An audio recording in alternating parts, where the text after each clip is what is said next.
Hello అందరికీ. ఈరోజు homemade డైట్‌లో డే 3 అనమాట. ఈరోజు కూరగాయలతో డే మొదలైంది. ఫైబర్ కోసం క్యాబేజ్, క్యారెట్ మరియు క్యాప్సికమ్‌ని తీసుకొని చిన్న ముక్కలుగా కట్ చేశాను. తర్వాత వాటిని ప్యాన్‌లో వేసి ఉప్పు లేకుండా స్టిర్ ఫ్రై చేశాను. ముందుగా క్యాబేజ్ వేసి తర్వాత క్యారెట్‌ని యాడ్ చేశాను. ఎందుకంటే క్యారెట్ కొంచెం పచ్చిగా ఉన్నా తినగలం కదా, అందుకోసమే. సో తర్వాత దాన్ని తీసి పక్కన పెట్టి అదే ప్యాన్‌లో ఒక హాఫ్ టీ స్పూన్ నూనె వేసి చికెన్ వేశాను.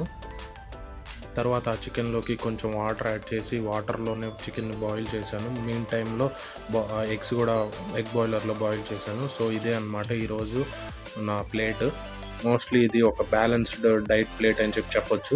తర్వాత ఫుడ్ కంప్లీట్ చేసుకొని మన డే టార్గెట్ అయినటువంటి 10,000 స్టెప్స్ మొదలుపెట్టాను. ఇప్పుడు మీరు నా ఫోన్ స్క్రీన్లో చూడొచ్చు. ఆ స్టెప్స్ కౌంట్ అనేది 1600 దగ్గర ఉంది. నడుస్తూ వెళ్తుండగా రైల్వే క్రాసింగ్ దగ్గర రైలు వచ్చేసింది కాబట్టి అది వెళ్ళే వరకు కాసేపు ఆగాను. రైలు వెళ్ళిన వెంటనే మళ్ళీ నడక మొదలుపెట్టాను. నడుస్తూ ఊరి అద్భుత దృశ్యాలు చూశాను. అప్పటికే సాయంత్రం 5 అయింది.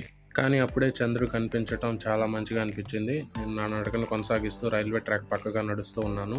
ఒకవైపు ఆకాశంలో చంద్రుడు, మరోవైపు సన్సెట్ చూసుకుంటూ చాలా బాగా అనిపించింది. ఇలా ప్రకృతి మధ్య నడక కొనసాగిస్తూ ఉంటే మనసుకు ఎంతో హాయిగా అనిపిస్తుంది.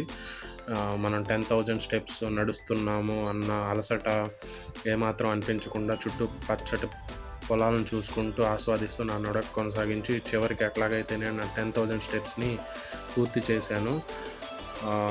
ఈ రోజుకింతే. రేపు మళ్ళీ కలుద్దాం. Bye bye.